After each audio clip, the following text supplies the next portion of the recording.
네, 오늘 이 시간에 누가복음 18장 1절로 8절의 본문을 가지고 믿음을 보여줄 수 있습니까? 라는 제목으로 하나님 말씀을 증거하려고 합니다. 많은 기독교인들이 사실은 자신의 믿음을 함부로 대하는 편입니다. 그러니까 마치 가치 없는 것을 대하듯이 믿음을 그렇게 취급해요. 믿음이 가장 중요하다고 생각하면서 믿음에 너무 길들여져서 믿음을 아무것도 아닌 것으로 생각하는 것이에요. 그러니까 너무 익숙해져서 너무 만만하게 보는 것입니다. 그래서 하나님 알기를 우습게 알고 예수님 알기를 마치 동네 사람 중 하나처럼 여기거나 교회나 예배를 소중하게 여기지 않고 살아갑니다. 그리고 교회가 오래도록 지켜온 전통과 예전을 홀대하기도 해요. 그러니까 무엇보다도 자신이 뭘 믿으며 어떻게 믿으며 그 끝은 어떤지를 생각하지 않고 산다는 것입니다. 그러면서 믿는다고 하는 거예요. 그러니까 마지막에 주님을 만난다는 것을 개의치 않고 사는 것처럼 보입니다. 오늘 우리가 읽은 이 본문은 누가복음에서 기도와 믿음에 관해 가르치신 말씀의 일부입니다. 이 본문은 먼저 간절히 그리고 끝까지 기도해야 될 이유를 보여줍니다. 본문 말씀대로 과부 한 사람이 있었습니다. 당시 과부는 지금도 일반적으로는 그렇겠지만 지금보다 훨씬 더 곤궁한 입장에 있는 사람이에요. 자기 편이 없고 재산을 주장할 권한도 과부에게는 없었습니다. 자기 삶을 스스로 이어가기 어려운 그런 시대의 인물이었어요.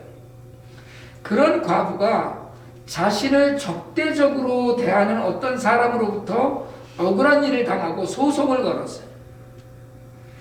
그 원한을 풀어달라고 재판장에게 가서 청원을 하는데 그 재판장이 하나님도 두려워하지 않고 사람도 존중하지 않는 말 그대로 막대먹은 그런 재판장이었습니다.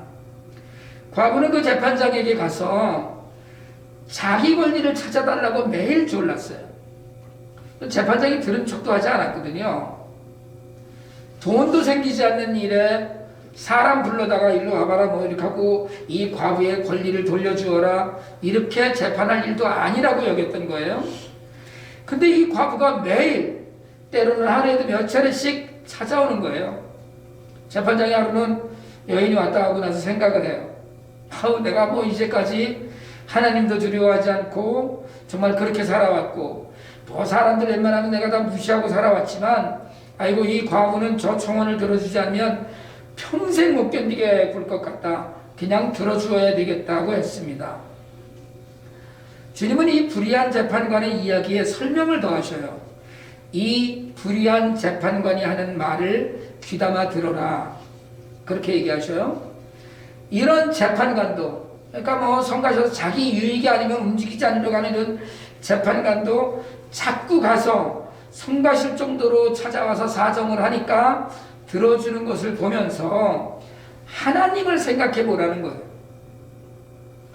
하나님께서 밤낮으로 간절히 매달려 기도하는 당신의 백성을, 그 백성의 권리를 찾아주지 않고 모른 채 하고 그냥 오래 내버려 두시겠냐는 겁니다. 올바르게 판결해 주지 않으시고 그냥 외면하시겠냐는 거예요. 오히려 하나님께서는 불의한 재판장처럼 질질 끌다가 할 수 없이 자기가 편안하려고 판결해 주는 것이 아니라 지체 없이 올바른 판결을 내려주실 것이라고 했습니다.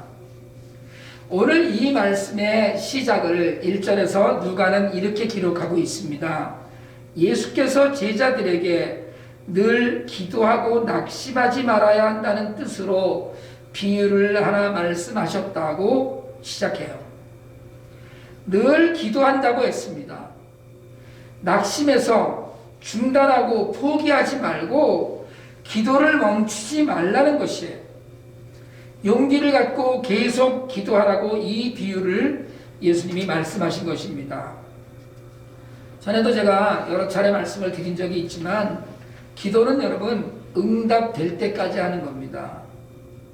물론 우리 신앙도 성숙도가 각자 다 다르고 그래서 신앙의 차이가 좀 있듯이 기도에도 그런 흔적은 늘 있게 마련입니다. 그래서 어떤 이는 자기가 원하는 바를 꼭 이루게 해달라고 기도해요. 그 기도와 신앙이 자라서 하나님의 뜻을 알게 해달라고 기도하고 하나님의 뜻을 따라서 살 수 있는 힘을 달라고 기도해요. 연약한 믿음을 돌봐달라고 기도하기도 합니다.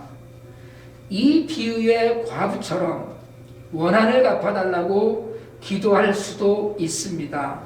근데 그러다 보면 오늘 우리가 읽은 본문의 뒤에 나오는 바리새인과 세리의 기도처럼 자신을 드러내려고 기도를 드리는 사람도 있게 되고 또는 자신을 불쌍히 여겨달라고 하는 기도를 하는 사람도 나오게 됩니다. 여러분 어떻게 기도하세요? 기도하다가 잘 안되면 금방 돌아서서 다시는 그런 기도 잊어버리고 안하고 그러진 않나요 혹시? 목숨 바치듯이 간절히 매달려 기도하는 그런 기도 제목은 있으십니까? 요즘 새벽 기도도 뭐 코로나 때문이기도 하지만 상당히 많이 드물게 되었고요. 또 뭐 우리 교회는 애초에 그 새벽 기도가 없기도 하고요. 철야 기도라는 것도 사실은 역사 속에 전해지는 무슨 전설처럼 들리는 시대가 되어버렸습니다. 우리의 삶이 그 형편이 뭐 그토록 간절히 기도할 제목이 없을 정도로 만만한 형편이 되어서 그런 것이 아니라 우리가 영적으로 무뎌져서 그런 것은 아닐까 싶은데 여러분은 어떻게 생각하십니까? 하지만 여러분 우리가 잊지 말아야 할 것은 우리의 삶은 하나님의 섭리 안에 있다는 것이고요. 하나님께서는 우리에게서 기도를 듣고 싶어서 늘 귀를 쫑긋 세우고 계시다는 것입니다. 그래서 우리가 간절히 드리는 기도를 진짜 아버지의 마음으로 결코 외면하지 않으십니다. 그리고 주님은 내려놓고 낮아지는 기도에 귀를 기울이셔요. 불쌍히 여겨달라면 눈물로 드리는 기도, 또 죄인 세리가 그렇게 드렸죠. 그런 눈물로 드리는 기도에 주님은 세리가 의롭다 인정을 받았다고 하셨습니다. 오늘 본문은 간절히 기도하라고 가르쳐요. 우리가 읽지 않았지만 매일 성경의 오늘자 묵상 본문에 포함된 9절부터 14절까지의 내용은 우리에게 스스로 낮추라고 기도를 가르칩니다. 그런데 주님은 한 가지 오늘 본문에서 우리가 들을 때 염려되는 말씀을 주셨어요. 8절 하반절에 이렇게 말씀하십니다. 그러나 인자가 올 때에 세상에서 믿음을 찾아볼 수 있겠느냐. 자꾸 와서 떼쓰는 과부를 보고 불의한 재판관도 귀찮아서라도 그 청을 들어주는데 하나님께서는 그 백성에게 어떻게 하시겠느냐고 했어요. 하나님께서는 얼른 그들의 권리를 찾아주실 것이라고 간절히 기도하면 하나님이 응답하신다는 말씀을 하셨어요. 그런데 그 말씀을 하시고 나서 이 말씀을 하신 겁니다. 인자가 올 때에 세상에서 믿음을 찾아볼 수 있겠느냐. 주님은 어떤 믿음을 말씀하시는 것인가요? 믿음은 눈에 보이는 것입니다. 우리는 보이는 것이 아니라 눈에 보이지 않는 것을 믿지만 그러나 그 믿음 안에서 우리의 믿음은 눈에 보입니다. 그래서 교회 다니면서 사람들이 서로 입을 열어서 말하지는 않지만 누구는 믿음이 좋다, 누구는 믿음이 이상하다, 누구는 믿음이 형편없다고 사실은 판단해요. 믿음이 눈에 보이기 때문입니다. 예수님께서는 로마 백부장이 준병에 걸린 자신의 종을 고쳐달라고 했을 때 그 집에 가고자 하셨어요. 그때 백부장이 집에 오시지 말라고 말씀만 하셔도 나을 것이라고 했습니다. 그때 주님이 말씀하시죠. 이스라엘에서 이만한 믿음을 보지 못하였나라. 믿음은 눈에 보이는 것입니다. 예수님께서는 항상 기도하고 낙심하지 말라는 뜻으로 말씀하신 과부와 재판장에 관한 비유를 말씀하시고 나서 그러나 인자가 올 때에 세상에서 믿음을 찾아볼 수 있겠느냐고 하셨어요.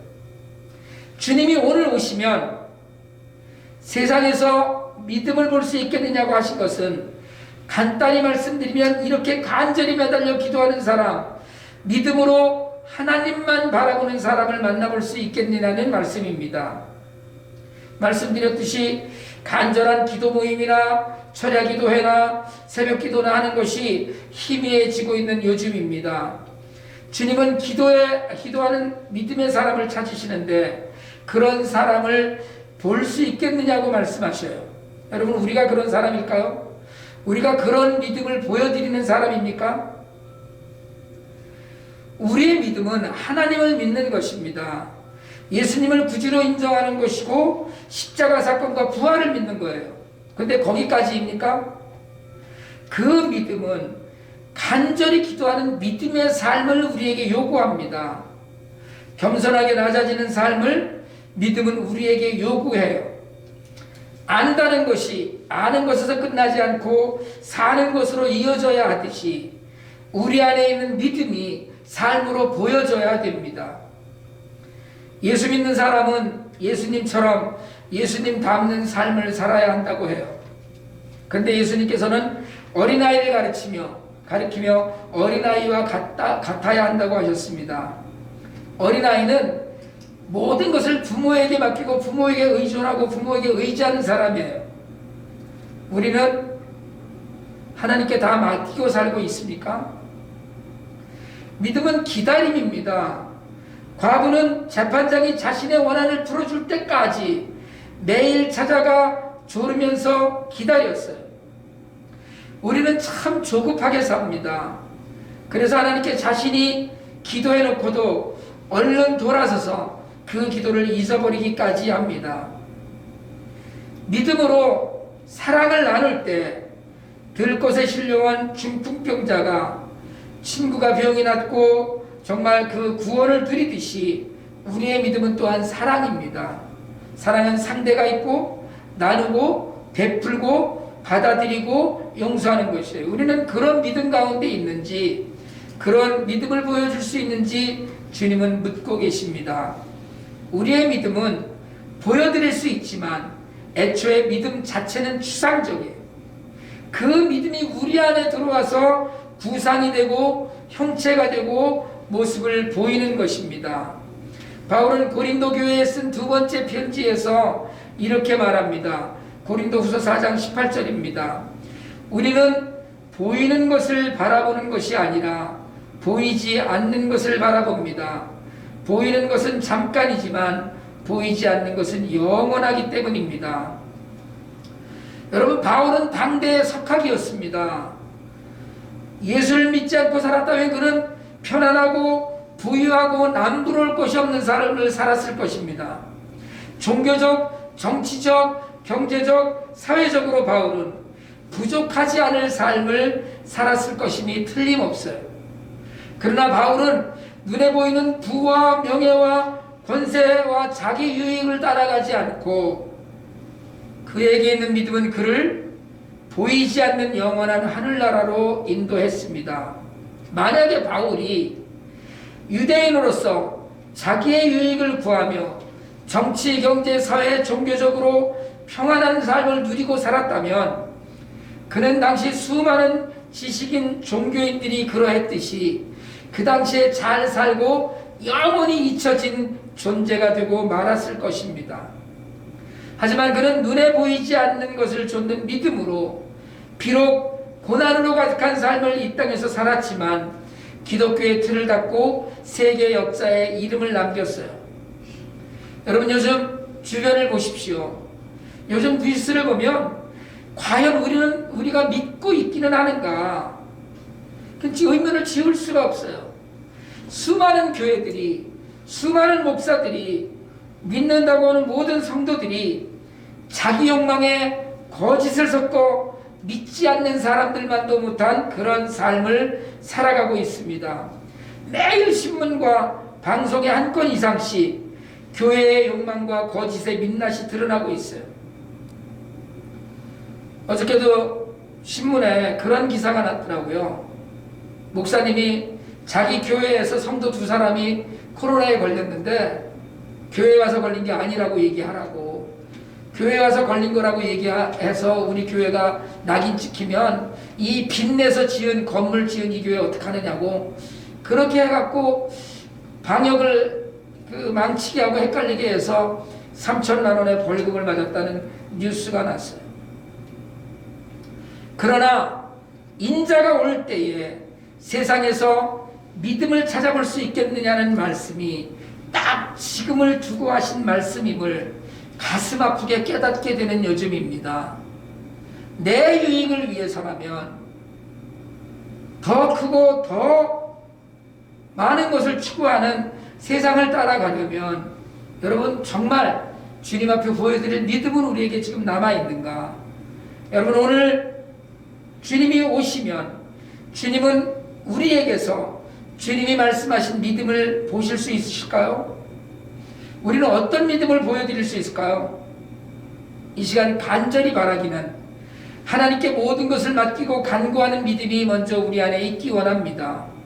지난 한 주간 동안 우리는 오직 한 분 전능자 하나님을 시편에서 묵상했어요. 하나님도 바라보는 믿음이 아니라 하나님만 바라보는 믿음이 우리 안에 있기를 원합니다. 그래서 주님이 오시는 날 세상에서 믿음을 찾아볼 수 있겠느냐는 말씀에 주님 제가 제 믿음이 여기 있습니다 하고 주님과 기쁨으로 만나는 그런 만남을 기대하며 축복합니다. 기도드리겠습니다. 주님 다시 오실 때 우리의 믿음을 보여드리고 싶습니다. 보여드릴 수 있기 원합니다. 바르게 배우고 바르게 믿고 바르게 하나님의 나라의 백성으로 살다가 주님께 우리 믿음을 보여드릴 수 있기 원합니다. 성령으로 우리의 연약한 믿음을 도와주셔서 우리로 이 혼탁한 세상에서 넘어지지 않게 하시고 기쁨으로 주님을 뵙기를 기대하는 삶을 살게 하옵소서. 우리를 위해 모든 것을 주신 예수님 이름으로 기도드립니다. 아멘.